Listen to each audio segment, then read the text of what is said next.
Par, after the last game, you told us about how obviously this team needs to not kind of be chasing games in the way they have in recent weeks. How have you delivered that message to the boys? Well, obviously, I mean, I was I was frustrated and I was disappointed after the last game because we gave away literally 45. Not 45. We gave away literally the whole game. We had 2 moments, right? We had 2 moments, and we made that 2 moments count. But again, to be a top team, that we strive to be, you must have standard, and our standards was far below. We can't come at home and start the way we started the game, and it has to go down in halftime for us to come back in. I think that is something that deep inside us that we need to find motivation that is deep inside us and understand why we play this game and what this game means. First of all, to yourself, right, and your pride and what you want to achieve, and secondly, what it means also to play for a team like Phoenix Rising, right? Because this is one of the top teams here. So with that, we expect people to show up. Fans expect us to show up, and was rightly so from the fans to boo us because we were not near our standards.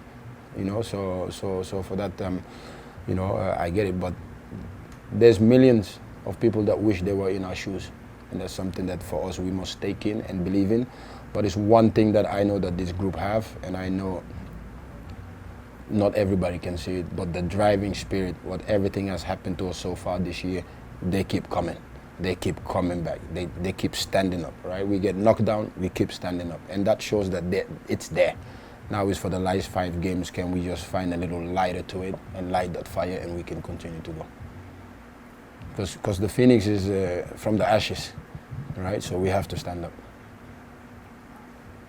Looking ahead to Saturday with Oakland, I wanted to ask about how you think about a game like this on Saturday when Benny has come into that team, is coaching them, and has been using players in a lot of different positions, and there's been some shape changes and some personnel shifting.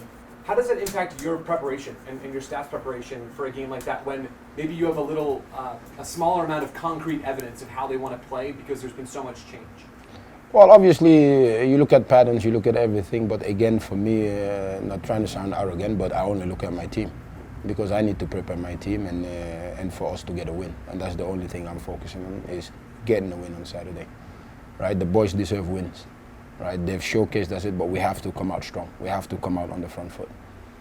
We have to come out hungry. We have to come out willing to get our fans behind us from the first minutes. And the times that we show that we can do that, we know what we can do. Right, but it's not enough only to talk about it. Now it's time to do it. Because for me, there's 2 things, right? If I say I can, we can, not can't. And then it's either you want to or you don't want to. It's those 2 simple things. It comes down to that now, because now is crunch time. How have you seen that want and will in practice this week? The will and want is always there, and again, like I explained, that is the little bit of our sports, right? There's sometimes you do everything right and you don't get the result, and sometimes you do nothing and you get the result. But for me, it's about standards, right? You uphold your standards every single day. Standards is not something that you can pick and choose, right? The same with discipline, right? Discipline is what is get you to where you gotta go. Because we can talk about motivation, that comes and goes, right? Motivation comes and goes, but the discipline and the standard that you have for yourself, to be the best version of yourself, there's nobody can give you but yourself. And that's what is needed. When you look at how tight things are in the Western Conference at the moment, how critical is it for you as a team that you finish in the top 4 and get that first round playoff game?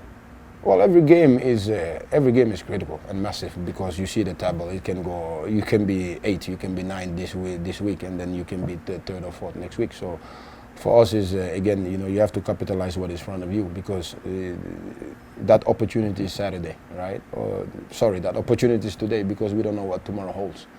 Right, we can look at Saturday, but that's what I always preach to my players. That opportunity that is in front of you is what you have to take, and you have to take care of. And Saturday we need to take care of Oakland. There's nothing else we can't tie. We need to get some results. building that 1-2 that you mentioned, does it help, do you think, to have a bit of an Arizona presence in the squad that understand the club a bit differently than guys that have come from elsewhere? Absolutely, that is massive because, like I say, having a player like JP, having a player like Ryan Flood, having a player like Danny Flores, those things matters because they are the culture barrier of the team, and that is always important. And then you trickle players like Hope, players like Colin that is also taking that mantra on. So those things are very important, right? So we need also people here because that resonates with the community, that resonates with the fans as well, and those things are very important. There have been a few too many of these questions this year, but on the injury front, I'm curious specifically about a couple of the wingers. Damien's obviously been out for some time, and also any update you could give us on Arase as well. Obviously, you know, the injury bug has not left us and has not put us into a position where we wish to be. But again, that's what I mean with the next man up mentality. Has been fantastic from the boys, you know, and externally people don't see that, right? But internally, that is what we have to deal with, right? We've had people that were your starters that have been out every time, and now, but slowly, you know, we're getting healthy bodies back, and Arase is trending the right way. Jamo is trending the right way, you know. So we, and unfortunately we lost Damien, but Arase trending the right way is massively important for us. And Damien, by lost Damien, he's out for the rest of the season. It seems like it, but in football things happen. He's progressing the right way, so hopefully. But for at this moment, it's not something that we're gonna sit and wait for. But you know, if it happens, that's an extra bonus because I know he's working very hard to come back, you know, and want to help this group.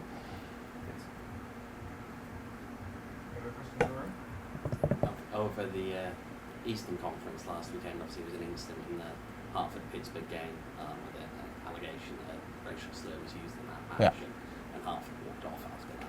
Obviously, I know you can't comment on the incident itself, you weren't there, but it feels as though in this league in particular, it feels like we're having like an incident, some kind of discrimination-related incident every year almost. From your own experiences in football, is it that widespread? Or? More than you think. I'm sitting here and I've gone through it many times, and as sad as it is, again, one thing I can say with our sport is the ball don't discriminate, the human being discriminate. And for that to happen is sad because where we are in 2025, you hope that we as all human can accept everybody for who we are, right? Because when you look deep and you look deep into somebody's soul, we're the same. We're the same. There's no difference. We're the same. And just to act as normal human beings and just be showing respectful to one another, I think that's what the world needs. I think we are dividing ourselves more than we come together, and that's not going to be good because none of us, to start with, own this world, right? We're here to play a part in a good way where you can leave somewhat of a legacy that people you hope can follow, see through, right? Because we came naked to the world, we're going back naked. None of the things that we're going to or have or take, we're going to take it with us. It don't matter. What is matter is just be a good human being. Right? And I think 2 minute sports, it's meant to bring people together, not divide people. Society divide people.